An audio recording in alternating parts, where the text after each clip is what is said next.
Welcome to Easy Learning. Exercise number 205. The history of engineering is a very fascinating subject, and the remains of remote antiquity, as exemplified in the pyramids of Egypt and of Stonehenge in our own island, testify to the early skill of men in matters relating to engineering.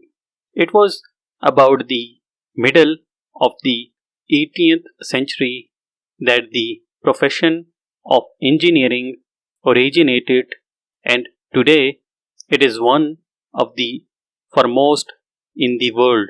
There are many subdivisions such as military, mining, mechanical, civil, railway, sanitary, and electrical.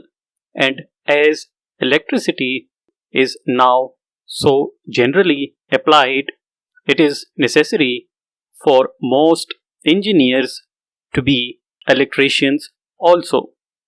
Electricians must understand what is meant by earth currents, eddy currents, electric currents, alternating currents, residual charge, resistance board, rotary transformer, or rotary converter.